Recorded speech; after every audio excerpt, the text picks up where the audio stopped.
50 years it remained lost. A single audition tape, barely 15 minutes long, one young man's voice, his guitar, his hope captured on magnetic ribbon. And then, silence. The kind of silence that swallows dreams whole and spits out something else entirely. February 2015, a London auction house. The kind of place where history gets bought and sold by the pound. An elderly studio technician's estate was being liquidated. Box after box of forgotten materials wheeled out under fluorescent lights. Dusty cassettes, session notes, contracts signed by people nobody remembered anymore. And then, one tape. Plain brown case, white label yellowed with age, handwritten in fading blue ink. D. Jones Audition, Feb 12, 1966, the Konrads' final session. Music historians, the ones who spend lifetimes hunting for these ghost recordings, they froze when they heard it. Because that voice, even in 1966, already carried something otherworldly. That strange melodic sensibility, that androgynous vocal timbre, that unmistakable sense of someone transmitting from another dimension. But it was the end of the tape that made them understand. Other voices murmured conversations between band members after the audition ended, picked up by microphones nobody remembered to switch off. No, this won't work for us. He's too different. People aren't ready for this. They weren't ready. But 6 years later, the world would be ready for Ziggy Stardust. And that band who said no, they would be forgotten, buried in the dusty footnotes of music history. Before we dive deeper into this story, if you want to discover more untold tales from David Bowie's extraordinary life, subscribe to our channel. Because every legend hides a rejection, and every rejection hides a revolution. The discovery happened almost by accident, the way the most important archaeological finds usually do. Marcus Hendricks, a music archivist at the British Library, had been called to evaluate the estate sale materials. Routine work, mostly. He'd seen 1,000 of these collections, boxes full of session tapes from forgotten bands, demos that went nowhere, the detritus of an industry built on broken dreams. But this one was different. The moment he saw the name D. Jones on that tape case, something clicked. David Jones. Before he became David Bowie. Before Ziggy, before the Thin White Duke. Before he became the chameleon who would redefine the boundaries of gender, identity, and art itself. Hendricks played the tape on a restored 1960s reel-to-reel machine, the kind they don't make anymore, the kind that makes music sound like it's coming through a time tunnel. Static first, then the hiss of magnetic tape rolling, and then it began. A voice, young but already distinct, singing an original composition that nobody had ever heard before. Not quite rock, not quite folk, something in between, something searching for a language that didn't exist yet. The guitar work was competent, but unremarkable. What was remarkable was the ambition in that voice, the refusal to sound like anyone else, the insistence on strangeness as a virtue rather than a flaw. The song lasted 3 minutes. Then came the conversation. The band members discussing what they'd just heard, not realizing the tape was still rolling. Interesting, but not right for us. He looks too feminine. The audience won't understand him. Let's pass. 4 voices, casual dismissal, the sound of a door closing. What they didn't know, couldn't have known, was that they were closing the door on the biggest musical revolution of the next decade. Because rejection, especially the kind that stings, the kind that makes you question everything, that kind of rejection doesn't kill artists, it transforms them. But who were these people who said no to the future? That question haunted Hendricks for weeks after the discovery.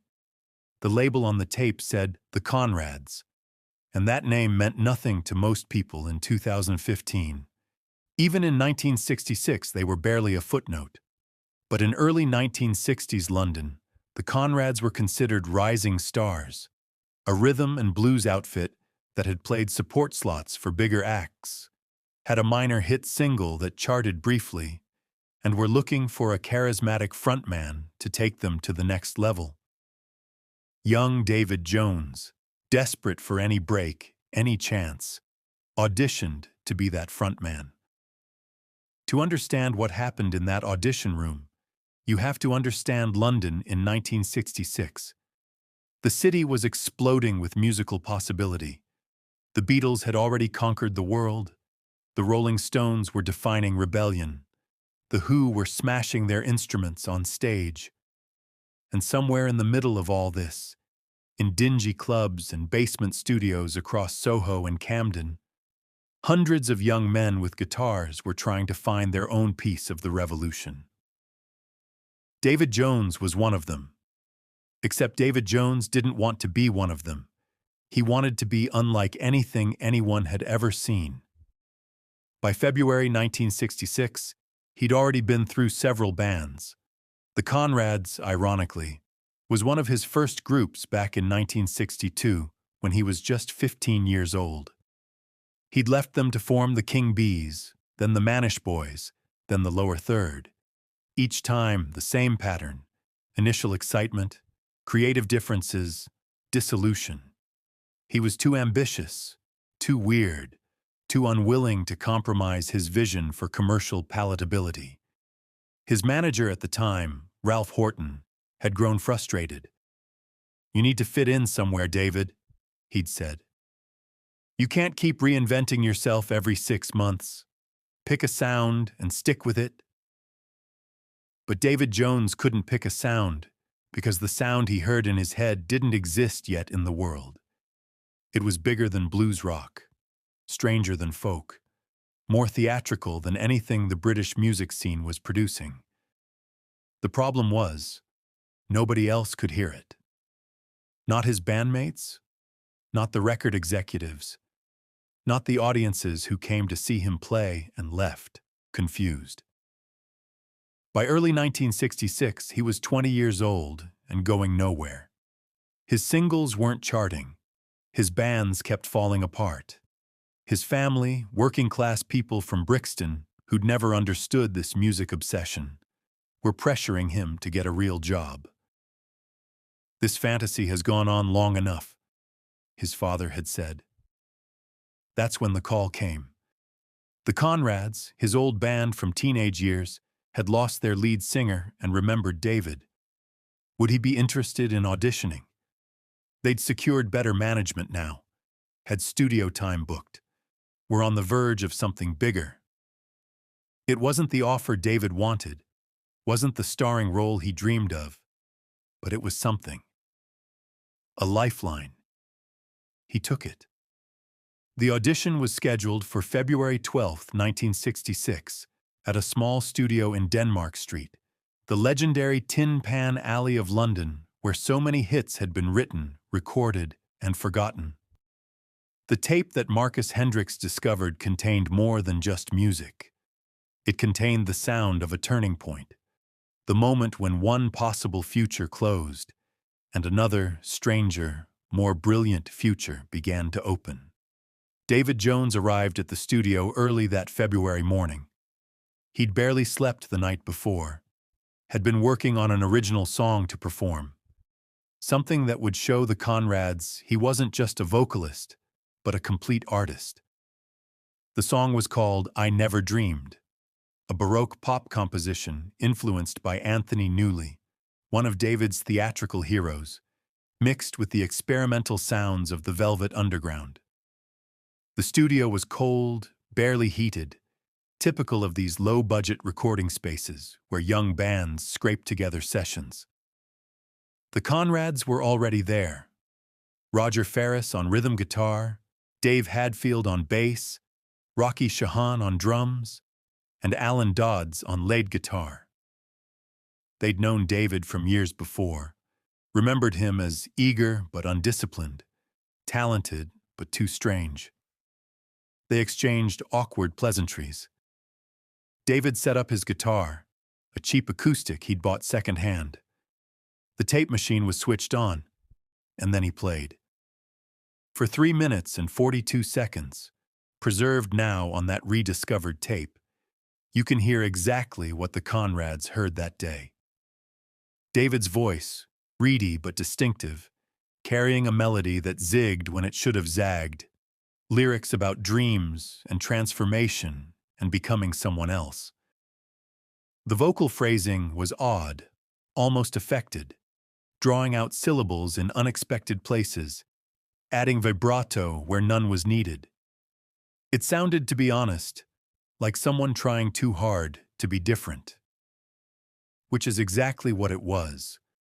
But underneath the trying, underneath the affectation, there was something genuine. Something that couldn't be taught or faked. A quality that would later be called stardom, but in that moment just seemed like strangeness. When the song ended, there was silence. Not the good kind, not the stunned appreciation of having witnessed something special, but the uncomfortable silence of people searching for polite words to express disappointment. The tape captures this moment. You can hear someone clearing their throat, the scrape of a chair, and then Roger Ferris, the de facto leader of the Konrads, speaking carefully. "That was interesting, David. Very experimental. But I'm not sure it's the direction we're heading. We're looking for something more commercial, you understand. Something the kids can dance to." David on the tape doesn't respond immediately. There's a pause, 5 seconds that feel like an eternity, and then his voice, quieter than before, younger sounding. "I could do something else. I could do blues or rock and roll, whatever you need." That desperation, audible even 50 years later, the sound of someone willing to contort themselves into any shape just for a chance. But the Konrads had already decided. "We'll be in touch," Ferris said, which both David and everyone listening to this tape decades later knew meant no. The session ended. David packed his guitar and left. What nobody in that room realized was that the microphone had stayed on, the tape kept rolling, and the conversation that followed, between the 4 members of the Konrads, was captured in its entirety. This is the part that makes the tape historically priceless, the part that music scholars now study for its sheer irony. Because in that unguarded moment, the Konrads revealed exactly why they were destined for obscurity, while David Jones was destined for immortality. "He's too feminine," Alan Dodd said, his voice carrying clearly on the tape. "Did you see what he was wearing? The shirt with the frills? He looks like a girl." Laughter from the others. Not cruel exactly, but dismissive.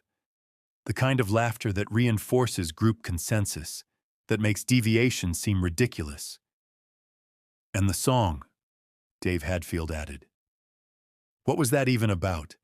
I couldn't follow it. Nobody's going to buy that weird stuff." Roger Ferris, trying to be the diplomatic one, offered, "He's talented, I'll give him that. But talent isn't enough.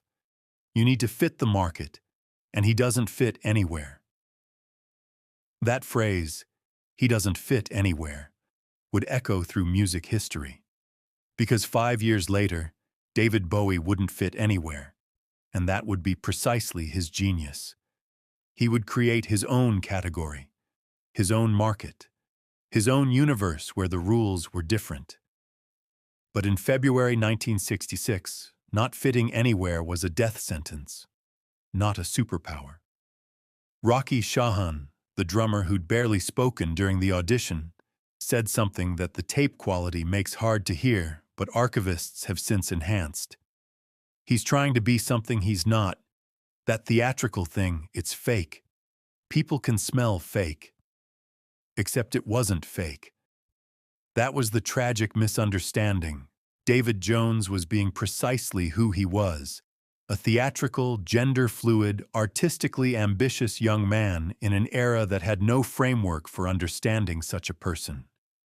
The Konrads, conventional thinkers bound by conventional standards, mistook authenticity for affectation.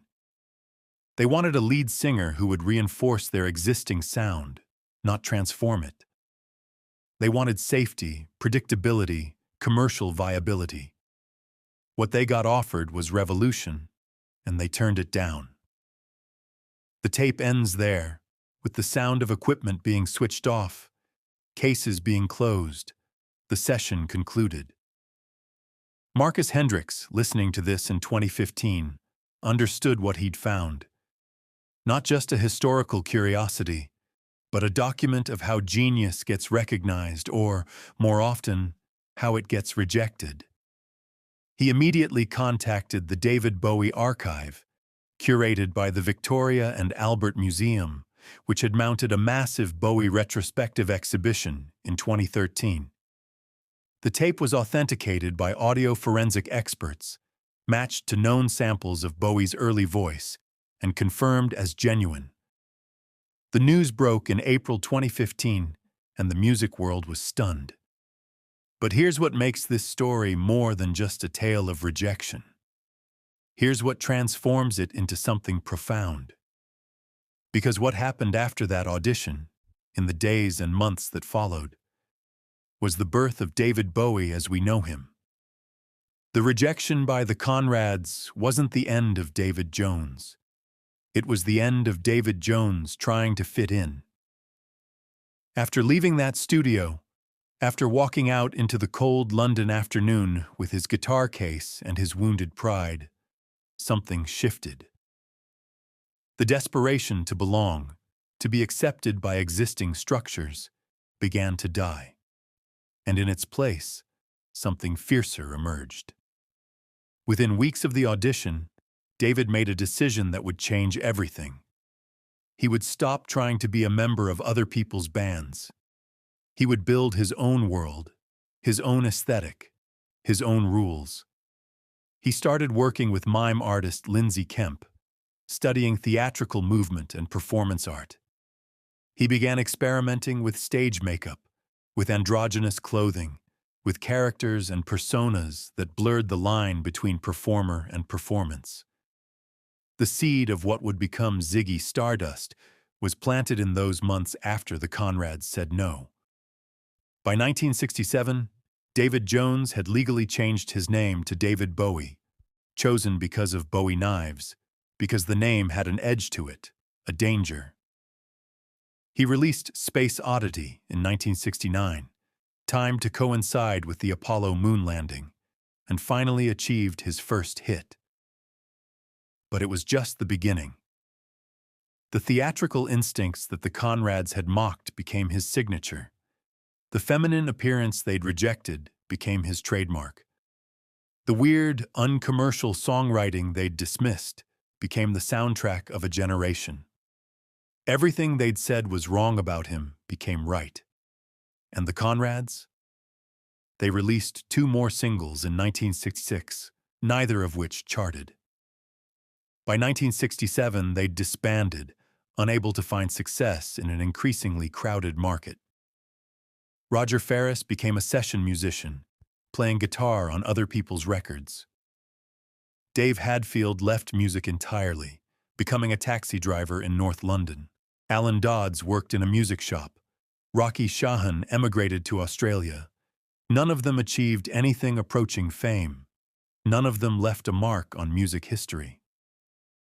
Except for this, they were the band that said no to David Bowie. The tape's discovery in 2015 prompted journalists to track down surviving members of the Konrads. Roger Ferris, by then in his 70s, agreed to an interview. He listened to the tape for the first time in nearly 50 years, hearing his younger self dismiss the man who would become one of the most influential artists of the 20th century. His reaction was complicated. "I remember that day," he said quietly. "I remember thinking he was trying too hard.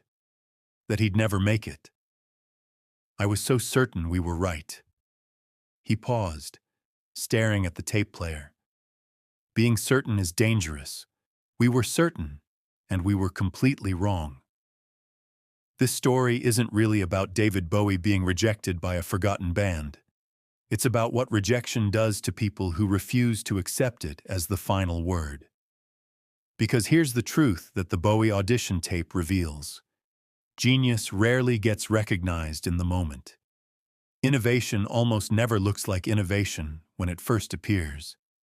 It looks like strangeness, like failure to conform, like someone who doesn't understand the rules. The Konrads weren't uniquely blind or stupid. They were normal. They had normal standards, normal expectations, normal limitations. Normal is the enemy of extraordinary. David Bowie understood this, eventually. Not immediately. Not on that February afternoon when he walked out of the studio rejected and humiliated. But gradually, over the following years, he came to understand that rejection from conventional sources was actually validation. If the Konrads had said yes, if they'd accepted him into their conventional rhythm and blues band, David Jones might have had a modest career as a competent frontman for a forgettable group. He would have learned to suppress his weirdness, to sand down his edges, to fit into someone else's vision. He would have learned to be normal. And in becoming normal, he would have lost everything that made him David Bowie. The rejection freed him. Not immediately, not painlessly, but ultimately, it forced him to commit fully to his own vision because no one else's vision wanted him. It pushed him into the wilderness where he had to invent his own language, his own aesthetic, his own universe. Ziggy Stardust wasn't created in spite of rejection. Ziggy was created because of it. The Thin White Duke, Aladdin Sane, the Berlin Trilogy, every revolutionary phase of Bowie's career emerged from his decision to stop seeking approval from people who couldn't see what he saw. There's another detail on the tape that music historians find significant. At the very end, just before the conversation between the Konrads begins, you can hear David Jones saying something under his breath as he packs up his guitar. The audio quality is poor, and experts have debated what exactly he said. Some hear "thank you," which would be conventionally polite. Others, using digital enhancement, hear something different. They hear him whisper so quietly it's almost subliminal. "I'll show you." Not angry, not defiant, just a statement of fact. A promise to himself. And he did show them. He showed everyone.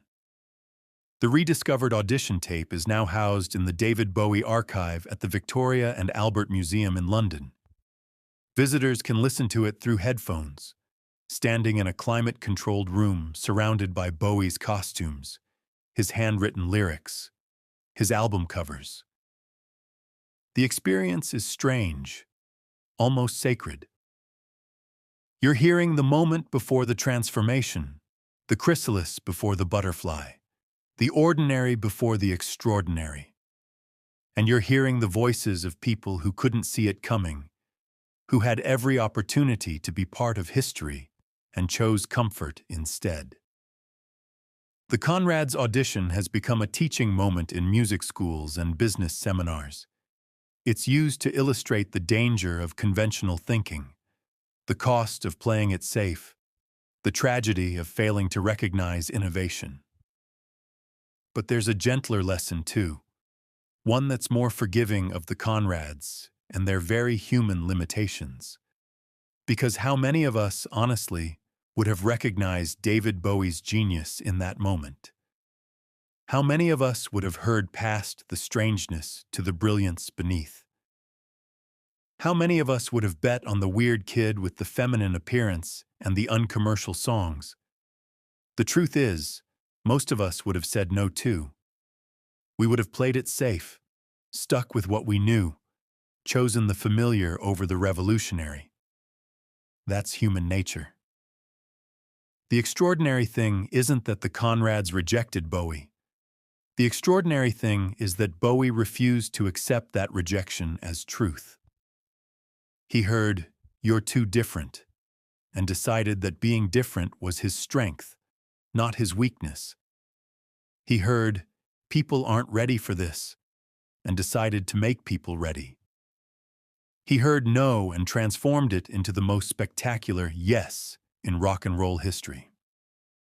50 years after that February audition, David Bowie died on January 10, 2016, 2 days after releasing his final album, Black Star, a meditation on mortality and legacy disguised as avant-garde jazz rock. The album debuted at #1 in over 20 countries. His death prompted a global outpouring of grief from millions of fans who'd been transformed by his music, his fearlessness, his refusal to be anything other than completely himself. The Konrads, who'd once judged him unmarketable, watched as the entire world mourned the loss of an irreplaceable artist. Roger Ferris, interviewed again after Bowie's death, was asked if he regretted the decision from 1966. He thought for a long time before answering. "Regret isn't the right word," he finally said. "Because if we'd said yes, maybe we would have held him back. Maybe he needed that no to become who he became. Maybe rejection was the best thing that could have happened to him." There's wisdom in that, and sadness too. The wisdom of understanding that his rejection played a role in Bowie's transformation. The sadness of having been so close to greatness and choosing to walk away from it. The tape ends, but the story doesn't. Because every time a young artist gets rejected, every time someone hears, "You're too different" or "People aren't ready," the ghost of that 1966 audition whispers a reminder. The Konrads were wrong, but they weren't unusual. Conventional wisdom is almost always wrong about revolutionary ideas. Safe choices rarely lead to extraordinary outcomes. And the people who change the world are usually the ones who got told they didn't fit and decided to create their own fit. David Bowie never spoke publicly about the Konrads audition. As far as anyone knows, he'd forgotten it entirely, buried under decades of success and transformation. But the tape remembers. It preserves the moment when David Jones, desperate and conventional, walked into a studio hoping to join someone else's band. And the moment when he walked out, rejected and alone, not yet knowing that rejection was his liberation. Not yet understanding that the best thing that ever happened to him was being told no by people who couldn't see the future.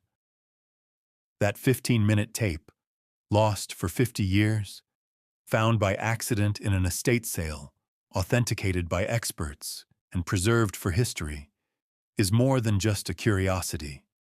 It's a document of transformation, evidence that genius doesn't arrive fully formed.